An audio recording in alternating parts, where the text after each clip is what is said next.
45 Mercy Street by Anne Sexton.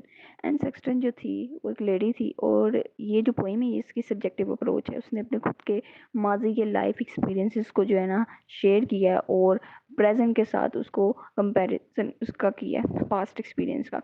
Basically ये poem जो है ना उसकी मेंटल इलनेस के अबाउट है, कि किस तरह वो मेंटली इल हुई। और ये पोइम दूसरी जानिब बताता है कि वो कितना सफ़र करती आई है अपने चाइल्डहुड से लेकर अपनी अडल्टहुड की जर्नी तक, उसने कितना ज़्यादा सफ़र किया। ठीक है, उसके बाद वो तीसरी बार जो बताएगा वो ये बताएगा कि उसकी चाइल्डहुड लाइफ जो थी ना मच बेटर देन हर प्रेजेंट लाइफ। उसकी जो मौजूदा लाइफ है उससे बेटर लाइफ थी। उसकी जो पास्ट की लाइफ थी, उसकी ओल्ड चाइल्ड एक्सपीरियंसेस जो थे ना वो ज़्यादा बेटर थे, रादर दैन कि ये अडल्टहुड की जो ज़िंदगी है वो उसको बहुत ज़्यादा ट्रबलसम लगती है। ठीक है, तो ये तीन मेन बातें वो पूरी पोएम में ना करेगी। पहले हमें पता चलेगा सबसे पहले मेंटल इलनेस, वो मेंटली इल है, डिप्रेस है। ठीक है, दूसरे नंबर पे हमें पता चलेगा कि वो अपनी लाइफ के एक्सपीरियंसेस को रिकॉल करेगी। चाइल्डहुड का जर्नी हमें पूरा बताएगी कि मैंने अपने बचपन में ये लोग थे, मेरे बचपन में मैंने इन रिलेशनशिप के साथ अपनी ज़िंदगी गुजारी है। पर्सनल बिलोंगिंग्स के बारे में बताएगी, लोगों के बारे में बताएगी, अपने घर की थोड़ी बहुत सेटिंग बताएगी कि इस तरह हमारा घर था। ठीक है, तो ये तीसरी में जो है वो amalgamation of present and past. Past में जो लाइफ थी उसका कंपैरिजन करेगी प्रेजेंट की लाइफ के साथ, और बताएगी कि पास्ट में चलो फिर कुछ हैप्पीनेस थी लेकिन प्रेजेंट में बिल्कुल नहीं। तीन चीज़ें मेन होगी। अब हम इसको जो है ना इसके कुछ डिफिकल्ट वर्ड अंडरलाइन करवाती हूँ मैं, जिसका अब पता होगा तो हम लिख सकेंगे। पहला जो है इसमें मर्सी स्ट्रीट। मर्सी स्ट्रीट जिस पोएम का खुद का टाइटल है ना, ये क्या है?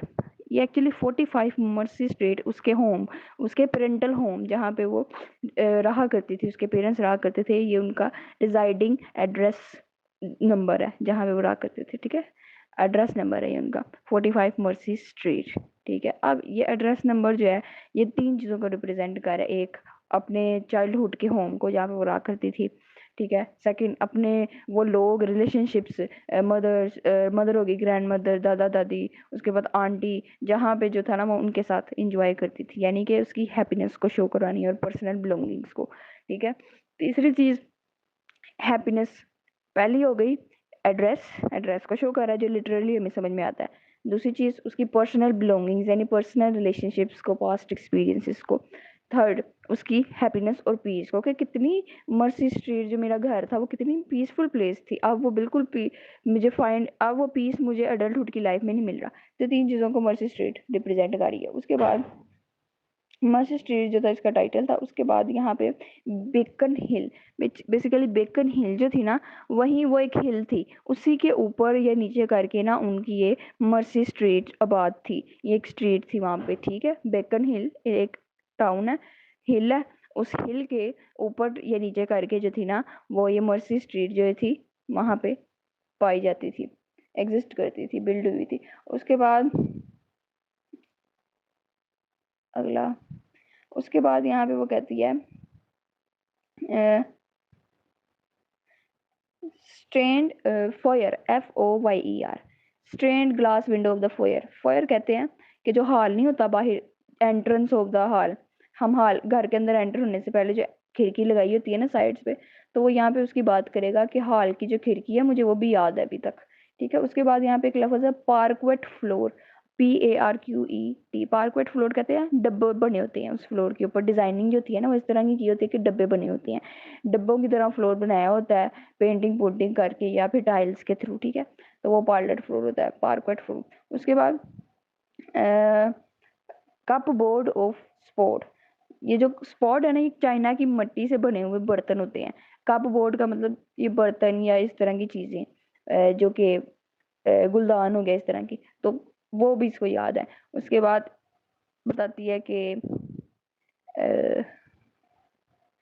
महगैनी, माहोगैनी टेबल, माहोगैनी टेबल जो है वो एक वुड का नेम है, बड़ी अच्छी वुड होती है, बिग महगैनी टेबल, अच्छी वुड से बना टेबल भी उसको याद है अपने घर का। ठीक है, उसके बाद कुछ लफ्ज़ ये भी हैं, वेल बोन कॉर्सेट, ये जो है ना इस वेल बोन कॉर्सेट कहते हैं कि मछली के जो बोन से बनी हुई ना टाइट पेंटी बनी होती है, टाइट पेंट। ठीक है, ये उसकी ग्रैंड मदर पहनती थी, टाइट गारमेंट्स भी कहते हैं इनको जो हम नीचे पहनते हैं अक्सर। अच्छा, उसके बाद अच्छा, विगी, ये कौन है?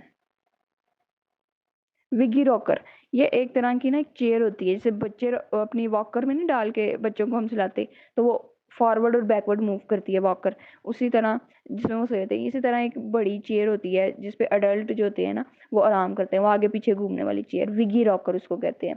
ठीक है, उसके बाद एक है पेंट्री। पेंट्री एक ऐसा रूम जहाँ पे ना क्रॉकरी का सामान पड़ा हो, किचन की चीजें हो, जैसे कि ये बर्तन बर्तन का ढेर उस कमरे में इकट्ठा किया हो। ठीक है, तो वो क्रॉकरी का सामान जहाँ पे होता है उसको पेंट्री रूम कहते हैं। उसके बाद एक लफ्ज आता है बी कैट। बी कैट, अब ये गेट है, बिगेट है, BEGAT, इसका मतलब होता है प्रोक्रिएशन, नस्ल, हमारी जो नस्ल होती है। ठीक है, बच्चे कितने आ गए, बैगेट, बैगेट बच्चे कितने आ गए जी, नस्ल को शो करता है ये लफ्ज। उसके बाद हॉरिड है। हॉरिड का मतलब होता है नेस्टी, गंदा। हॉरिड का मतलब गंदा। यहाँ पे कहते हैं फ्लावर उगता है जैसे गंदे बीज से, तो हॉरिड, हॉरिड का मतलब होता है नेस्टी बीज। उसके बाद उसके बाद 40 एक रेफरेंस यूज करता है ग्रीन फोर्ड का। ग्रीन फोर्ड बेसिकली एक हाई स्कूल है जिधर वो जाया करती थी, हाई स्कूल। ठीक है, ये एक बोर्डिंग स्कूल भी है, हाई स्कूल भी कह लो, दोनों सेम ही है। उसके बाद सबबर्ब्स। सबबर्ब्स कहते हैं रेजिडेंस एरिया, जहाँ पे हम रहते हैं। ठीक है, जहाँ पे रिजाइड करते हैं वो वाला एरिया, सबबर्ब्स। उसके बाद पीपल आर एलिबिस। एलिबिस का मतलब होता है कि खुद जुर्म करके अपना क्राइम दूसरे पे डाल देना, बहाने बनाना, एक्सक्यूज बनाना, क्या नहीं हमने तो नहीं किया, ये जो ब्लेम ना लेना अपने ऊपर, अपने आप को सेल्फ डिफेंड करना। ठीक है, ये थोड़ा मेजर थे लफ्ज। और क्या, चीप स्केट। चीप स्केट होता है एक मिजरी पर्सन, जो मतलब कि खस्ता हाल होता है, सफर कर रहा होता है। ठीक है, बुरे हाल में, मिजरी पर्सन या मीजर पर्सन। उसके बाद एक और रेफरेंस है यहाँ पे, चार्ल्स रिवर। और उसके बाद क्लमजी कैलेंडर वो होता है कि भाई जैसे कैलेंडर दीवार के साथ, क्लमजी का मतलब होता है चिपका होता है ना बुरे तरीके से, उस तरह, यानी लड़खड़ा के ऐसे आगे पीछे मूव करना, चिपका ना हुआ। क्लमजी का मतलब बुरे तरीके से लटका हो के हाथ हिलाओ तो हिल जाए, फ्लेक्सिबिलिटी हो अंदर। एक और लफ्ज है HAULED, हॉल्ड। हॉल्ड का मतलब होता है ड्रा, निकालना, अपना सारा कुछ, अपने सारे इमोशंस लेट आउट किए, हार्ड अप नोटबुक, अपनी नोटबुक्स के अंदर। आप इसको पढ़ते हैं ये वर्ड्स के साथ।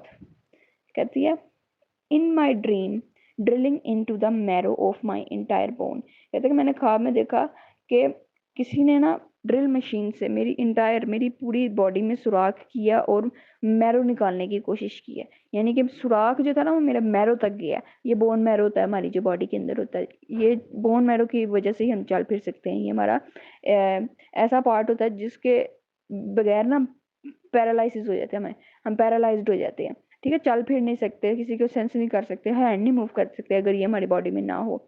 तो इसलिए जो लोग पैरालाइज होते हैं ना उनमें बोन मैरो का एक्सचेंज अगर कर दिया जाए तो वो चलने फिरने लगते हैं। तो bone marrow as a living, इंसान को जिंदा रखने वाली चीज क्या है, बोन मैरो। तो कहती है कि मेरे अंदर से तो वो ऐसा लग रहा है कि किसी ने ड्रिल मशीन से सुराख करके बोन मैरो ही निकालने की कोशिश कोई कर रहा है। तो मतलब वो ये यहाँ पे ये बता रही है कि जो मेरी लाइफ है ना उसमें अब कोई हैप्पीनेस नहीं है, मेरी सारी लाइफ में से हैप्पीनेस जो है वो खत्म हो गई हैं। ऐसे लग रहा है कि किसी ने हैप्पीनेस निकाल दी है और सिर्फ गम ही गम है जो मेरी लाइफ में फुलफिल हो गए हुए हैं, जिसने मेरी लाइफ पर अपना गलबा फैला दिया। उसके बाद my real dream, I am walking up down Beacon Hill searching for a street sign namely Mercy Street not there. कहती है कि मैं अपने रियल ड्रीम में ना ऊपर कभी ऊपर जा रही हूँ बेकन हिल्स के, कभी नीचे आ रही हूँ, मैं ढूंढ रही हूँ वो जो स्ट्रीट है ना जिसको मैं सर्च कर रही हूँ, यानी कि 45 मर्सी स्ट्रीट को, वो साइन बोर्ड को मैं चेक कर रही हूँ कहाँ पे है। यानी वो एक बेकन हिल पे खड़ी है, वो कभी ऊपर जा रही है कभी नीचे जा रही है, लेकिन उसको वो साइन बोर्ड नहीं नजर आ रहा जिसके ऊपर मर्सी स्ट्रीट लिखा होना चाहिए था। अपने ड्रीम में जहाँ पे वो रहा करती थी अपने बचपन में ना, वो स्ट्रीट ही नहीं उसको नजर आ रही, वो गायब है। कहते नॉट देयर, मैंने बड़ा ढूंढा, ऊपर गई नीचे गई, बार बार कंफ्यूज भी हुई, लेकिन मुझे स्ट्रीट नहीं मिली। तो लिटरली मीनिंग तो ये कि उसको अपना घर नहीं मिला। ठीक है, जो वो जहाँ भी रहा करती थी, लेकिन कॉनोटेटिवली वो घर जो है ना वो उसके लिए पीस को रिप्रेजेंट कर रहा है। घर की किस चीज का सिंबल होता है, पीस का होता है, सेटिस्फेक्शन का होता है, हैप्पीनेस का सिंबल होता है। ठीक है, ठीक है। तो कहती है कि मैं अपनी लाइफ में ना अपने उन्हीं पास्ट मेमोरीज को रिकॉल कर रही हूँ, ताकि मुझे सुकून मिले, लेकिन मुझे सुकून नहीं मिल रहा। ठीक है, उन पास्ट मेमोरीज को रिकॉल करने के बाद भी कहती है मुझे सुकून नहीं मिल रहा। मैं कभी ऊपर जा रही हूँ, कभी नीचे जा रही हूँ, मुझे जो है ना मेरा घर नहीं मिला। यानी कि अब वो प्रेजेंट कहाँ है, वो अपने घर में रह रही है, लेकिन वो स्टिल किसको सर्च करना चाह रही है, अपने पुराने होम को, अपनी पुरानी यादों को। कहते कि मैं वापस ओल्ड, जो जैसे मैं पहले थी ना, मैं अपने आप को सर्च करना चाह रही हूँ, जैसे मैं पहले थी मैं वैसे होना चाह रही हूँ। ठीक है, एडल्टहुड में भी। तो वो किससे अपना कनेक्शन बिल्ड कर रही है, मर्सी स्ट्रीट से। उसके बाद आई ट्राई द बैक बे, ये भी एक स्टेट है वहां पे करीबी। कहते कि मैंने बैक बे भी चेक किया, वो जो स्टेट है ना, मैंने वहां पे भी चेक किया, वहां पे हो, लेकिन वहां पे भी नहीं है। नॉट देयर स्ट्रीट, तो वहां पे भी नहीं मिली मुझे। हाँ, स्ट्रीट तो नहीं मिली, लेकिन अपने ख्वाब में है ना वो स्ट्रीट तो नहीं मिली, लेकिन हाँ मुझे अभी तक जो है ना मेरी जो मर्सी स्ट्रीट का नंबर याद है, जहाँ पे वो घर हुआ करता था, वो 45 है। 45 मर्सी स्ट्रीट का नंबर मुझे अभी तक याद है। I know the street. और मुझे ये भी याद है कि मेरे घर में ना विंडो, एक विंडो थी हॉल साइड पे, वो हमेशा गंदी रहती थी, उस पर धब्बे होते थे। ठीक है, मुझे ये भी याद है कि पार्कवेट का फ्लोर जो था ना हमारे घर में, 3 पोर्शन थे। ठीक है, और तीनों पोर्शन पे पार्कवेट का फ्लोर, यानी वुडन ब्लॉक, जिसके ऊपर ब्लॉक बने होते ना, फ्लोर के ऊपर ब्लॉक बने होते डिजाइनिंग से, वो फ्लोर था। मुझे ये भी याद है कि मेरे घर में किस तरह का फर्नीचर था। मुझे मेरी माँ याद है, मुझे मेरी ग्रैंड माँ याद है, उसके बाद मतलब कि दादी अम्मी याद है मुझे, मुझे सर्वेंट्स भी याद हैं। फिर कहती है कि मुझे चाइना क्ले से बने हुए बर्तन भी याद हैं, जो हम जिसमें बटर वगैरह ये चीज़ें खाते थे। ठीक है, और कहती है आई नो इट वेल, मुझे सारी चीज़ें याद हैं, लेकिन ये सारी चीज़ें अब वहाँ नहीं है। अब यहाँ पे इस पूरे पैराग्राफ में ना सबसे पहले वो अपने पास्ट इवेंट्स को हमसे शेयर करती है। कहती है कि मुझे ये सारी चीज़ें अभी तक याद है। वो अपनी मेमोरी को रिकनसाइल कर रही है। ठीक है, मेमोरी को रिकॉल करी कि देखो मुझे ये सारी चीज़ें याद है, मुझे मर्सी स्ट्रीट भी याद है, मुझे हर चीज़ याद है, लेकिन फिर भी ना याद होने के बावजूद मुझे सुकून नहीं मिल रहा। कोनोटेटिवली मुझे वो स्ट्रीट नहीं मिल रही, मर्सी स्ट्रीट। देखो मुझे सब कुछ याद है, मुझे पता है वो जगह कहाँ थी, वो कैसी थी, कौन से वहाँ पे लोग रहते थे, लेकिन ये पता होने के बावजूद भी मुझे वो मर्सी स्ट्रीट नहीं मिल रही, यानी मुझे वो सुकून नहीं मिल रहा। ठीक है, माजी मुझे याद है, मैं माजी में ऐसे रहा करती थी, मेरे अपने बड़े थे, पर्सनल बिलोंगिंग्स थी, मेरा घर ऐसा था। लेकिन कहती है कि अब तो वैसा कुछ भी नहीं है, और मैं कोशिश कर रही हूँ दोबारा वैसे ही लाइफ आए, वैसा ही सुकून मेरी जिंदगी में आने, कंफर्ट को ढूंढ रही हूँ जो उस वक्त मेरे पास था। अब जबकि कहती है मुझे सब कुछ याद है, माजी में मैं कितनी कंफर्ट जोन में रहा करती थी, रिलैक्स रहा करती थी, अब नहीं हूँ। तो अब Mercy Street not there, piece जो है ना मुझे अब नहीं मिल रहा, मैं बड़ी कोशिश कर रही हूँ उसको ढूंढने की। Where where did you go 45 Mercy Street, अब वो पूछ रही है, इसको कहते हैं ड्रामेटिक मोनोलॉग। वो अब पूछ रही है, सवाल कर रही है मर्सी स्ट्रीट से कि तुम कहाँ गई, कहाँ गई वो ग्रैंड मदर जो कि जल्दी जल्दी से नमाज पढ़ी जेंटली, और जल्दी जल्दी से वजू किया करती थी बेसन में खड़े होके, 5 जैसे ही, और कहते कि जैसे 5 AM होते थे तो वो रेस्ट करती थी अपनी विगी रॉकर पे, यानी चेयर पे। ग्रैंड फादर जो थे नोन टाइम पे जो थे ना, वो नैप लेते थे अपने क्रॉकरी के रूम में। ग्रैंड मदर जो थी ना, वो फिर बेल बजाती थी, जिसकी वजह से बेल बजाने, रिंगिंग बेल्स, जिसकी वजह से मेड ऊपर आती थी उनकी बात सुनने, या वो कोई भी बात या काम के लिए बुलाना चाहती थी, तो वो बेल के जरिए मेड को इन्फॉर्म करती थी। उसके बाद कहती है कि नाना, नाना जो है वो उसकी आंट है, ये पोइट की आंट है, पोइटस की आंट है, तो नैना रॉकिंग मदर। और जो मेरी आंट थी नैना, वो मेरी माँ को, माँ के बालों को ना फ्लावर से सजा देती थी, यानी जो फ्लावर है ना, वो उनके कर्ल आगे जो आए माथे पे आए हुए कर्ल बालों पे ना फ्लावर लगा देती थी, ताकि वो उनको गुड लुकिंग बना सके, अट्रैक्टिव बना सके, ताकि उनके फादर जो थे ना, अपने फादर के लिए जो थी ना मदर, वो रॉकिंग लगना चाहती थी, मतलब एक इम्प्रेसिव लगना चाहती थी उनके लिए। तो उसके बाद एंड वेयर शी वाज बेकिट। ठीक है, और मुझे याद है वो बेड भी जहाँ मेरी माँ ने हमें पैदा किया था, एंड इन अ जनरेशन, और अपनी इस नस्ल में मैं तीसरी बार मतलब कि मैं तीसरे नंबर पे पैदा हुई थी। ठीक है, विद द स्ट्रेंजर सीड, कहते हैं कि मैं पैदा हुई उस स्ट्रेंजर सीड ब्लोइंग, जैसा कि एक गंदा कहते हैं कि जैसे कि स्ट्रेंजर एक अजीब सा जैसे सीड होता है ना, वो बोया जाता है फूल को उगाने के लिए। ठीक है, बदे रंग का, गंदे रंग का। ठीक है, और वो सीड से बदबू भी आती है। कहते हैं जैसे एक सीड जो है बोया जाता है ना फ्लावर को उगाने के लिए, उसी तरह मुझे पैदा करने के लिए वो जो सीड बोया गया था वो भी नेस्टी था। यानी कि वो कोस रही है अपनी लाइफ को कि मुझे नेस्टी सीड से पैदा किया गया। तो मेरी जिंदगी भी जो था ना, बिल्कुल नेस्टी थी, जैसा कि मेरा बाप था ना, मेरी जिंदगी भी वैसी ही होनी है। मेरा बाप शराब पीता था, 4 बच्चे थे, 4 बच्चों में से 1 बच्चा मैं थी। ठीक है, 4 बच्चे थे, 4 बच्चों में से 1 बच्चा मैं थी। ठीक है, और मेरी जिंदगी भी जो थी ना बिल्कुल नेस्टी थी, जैसा कि मेरा बाप था ना, मेरी जिंदगी भी वैसी होनी है। मेरा बाप शराब पीता था, मेरी माँ, मेरा बाप इररिस्पॉन्सिबल था, मेरी माँ बहुत ज़्यादा ट्रबल्स में थी, ठीक है। जब पैदा उन्होंने किया इन हालात में, मिडिल क्लास फैमिली थी, फाइनेंशियल क्राइसिस भी बहुत थे, और फिर मुझे नैना ने अडॉप्ट किया। कहते कि जब मेरे माँ बाप ही नहीं अच्छे थे तो उनकी ज़िंदगी नहीं अच्छी थी, उन्होंने अच्छा ज़िंदगी नहीं गुजारी, तो मेरी ज़िंदगी कैसे अच्छी हो सकती थी? मेरी ज़िंदगी भी नेस्टी होनी थी, ठीक है।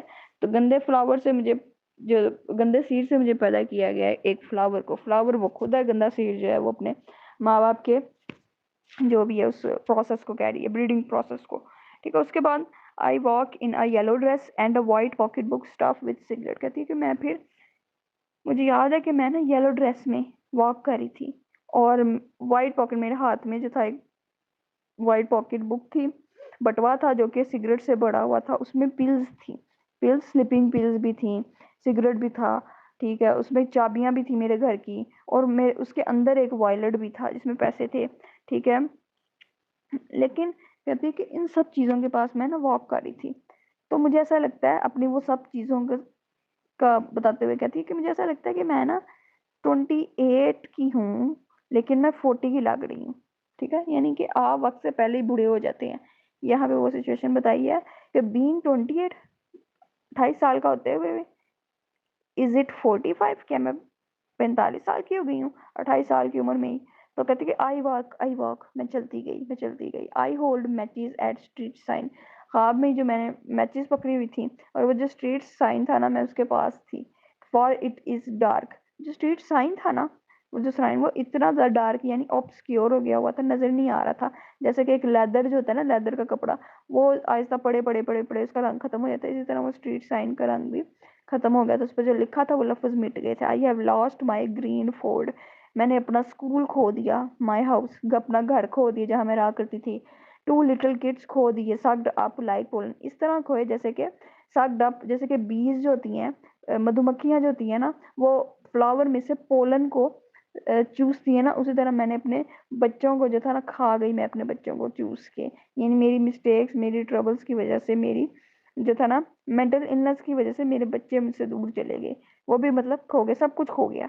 And a husband who has wife of his tree है। कहता कि और मेरा जो शोहर है, हैज वाइफ ऑफ, जिसने मुझे इग्नोर कर दिया, in order not to see my inside out. वो देखता ही नहीं था मेरे इनसाइड में क्या है और बाहर क्या है, उसको ये पता ही नहीं था, और वो मुझे इग्नोर करने लग गया, ठीक है। एट द एंड इसका हस्बैंड जो था उसने उसको छोड़ दिया था, ठीक है, और डाइवोर्स इसको दे दी थी 1973 में। इसलिए कहती है कि and husband who has wiped off his eyes, जिसने अपनी आंखें फेर ली थी, ठीक है, बंद कर ली थी, इन ऑर्डर नॉट, ताकि वो मुझे ना देख सके, ठीक है। And I am walking and looking and this is no dream. और मैं इसी तरह फिर चलती गई, देखती गई, लेकिन यहाँ पे कोई ख्वाब नहीं था, जस्ट माई ऑयली लाइफ, सिर्फ मेरी एक ऑयली लाइफ थी। कहते हैं कि मैं चलती रही सारी जिंदगी, मैं देखती गई, मैंने बीएड किया, मेरा कोई ड्रीम नहीं था, ये सिर्फ मेरी ऑयली लाइफ थी। Oily life where the people are एब्लिस, जहाँ पे लोग जो है एक दूसरे को अपने गुनाहों के लिए ब्लेम करते हैं, लेकिन खुद नहीं मानते कि उनकी गलती है। And the street is undefined able for an entire life. और वो जो स्ट्रीट थी जिसको मैं ढूंढ रही थी, वो कभी भी मुझे फाइंड नहीं हुई, वो इम्पॉसिबल थी अब फाइंड करना। यानी जो पीस है ना जिसको मैं ढूंढ रही हूँ, यानी वो जो हैप्पीनेस है जिसको मैं चाहती हूँ कि दोबारा मेरे एडल्टहुड में आ जाए, जैसे चाइल्डहुड में थी मैं हैप्पी, उस तरह पीस वापस आ जाए। कहते हैं कि वो अनफाइंडेबल है, इम्पॉसिबल है अब उसको, उसका आना मेरी जिंदगी में, ठीक है। मैं कोशिश कर रही हूँ लाने की, लेकिन वो आ ही नहीं रहा। यानी कि ग्रेट एंजाइटी का शिकार है, ग्रेट डिप्रेशन का शिकार है, यहाँ पे वो ये बता रही है।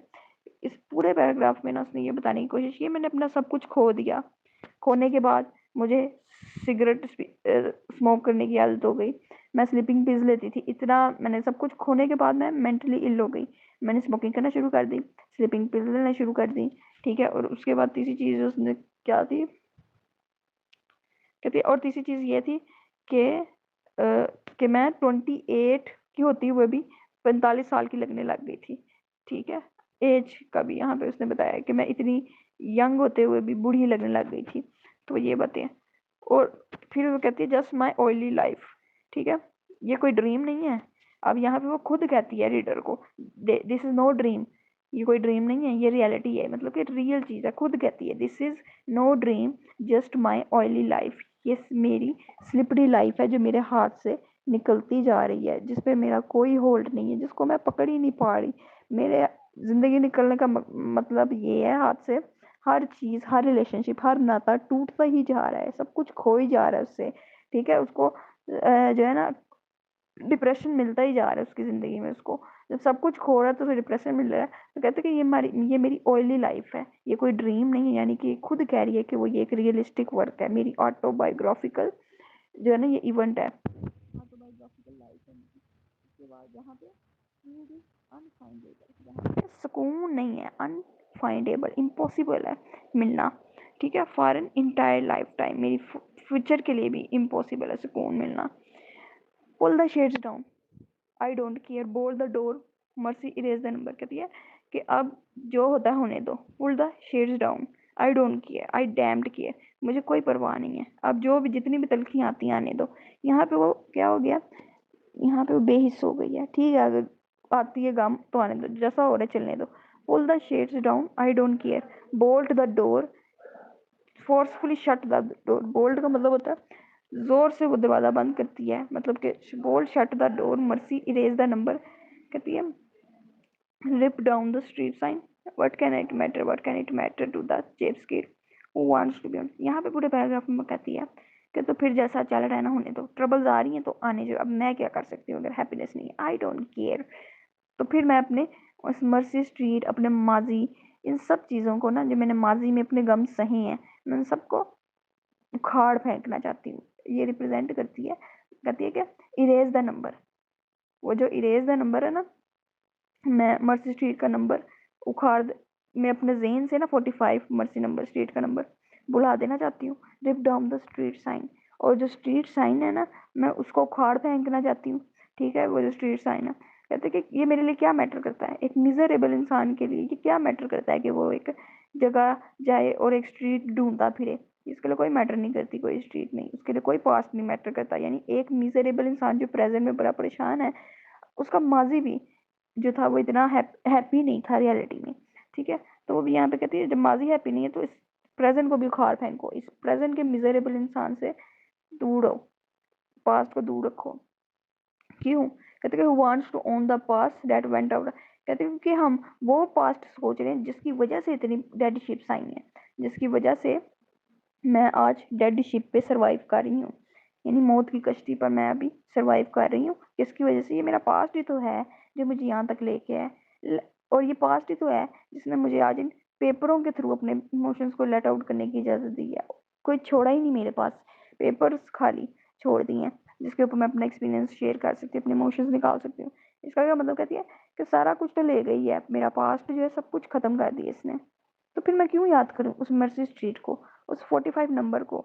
ठीक है, उस स्ट्रीट साइन को क्यों याद करूँ ज़हन में। ठीक है, क्या मैटर करती है मेरे लिए मेरा पास्ट, ये मेरे पास्ट की वजह से ही तो सारा डेड शिप पे मैं सर्वाइव कर रही हूँ, पास्ट शिप की वजह से तो मैं ट्रबल्स में हूँ, मेंटल इलनेस का शिकार हूँ।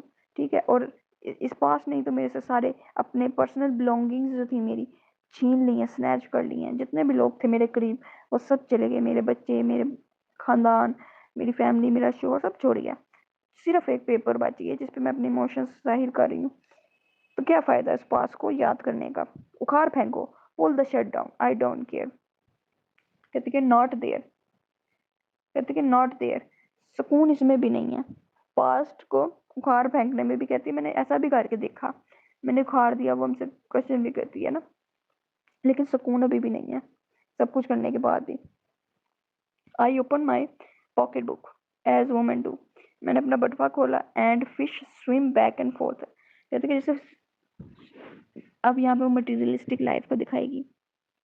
मैंने अपना बटुआ खोला जैसे औरतें खोलती हैं, उसको खोलती है बंद करती है।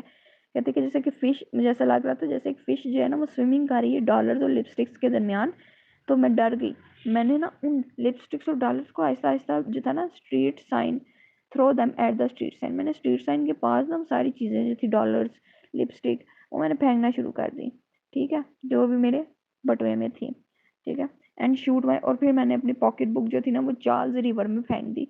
उसी स्ट्रीट साइन के पास जो था ना एक रिवर भी था जिसका नाम था चार्ल्स रिवर। उस चार्ल्स रिवर में फिर मैंने अपना बटुआ पूरा का पूरा फेंक दिया। Next I pull the dream off, और मैंने जो ये अपना ख्वाब था ना, फिर I pull the dream off and slump into Minerva, इसी ख्वाब को ना मैंने बंद कर दिया अपने अंदर। And slam into the cement wall of the clumsy calendar, और फिर दबा दिया एक ऐसी वॉल में जहाँ पे क्लमजी कैलेंडर जो था लटक रहा था, जिसके अंदर मैं रहा करती थी। ठीक है, ये वॉल जो है ना, ये बेसिकली उसका पुरानी हाउस की रिप्रेजेंटेशन कर रहा है, सीमेंट वॉल, कि वो उसने अपने आप को जो था ना उसी सीमेंट हॉल के अंदर इंट्रैप्ड कर लिया, अपने ड्रीम्स को, जो जहाँ के ड्रीम्स थे वहीं पे उसने इंट्रैप्ड कर लिए। My life and it's hold up notebook, कहते हैं कि मैंने अपनी life and it's hold up, और मैंने इसको ड्रा कर दिया अपनी नोटबुक के अंदर, and it's hold up notebooks.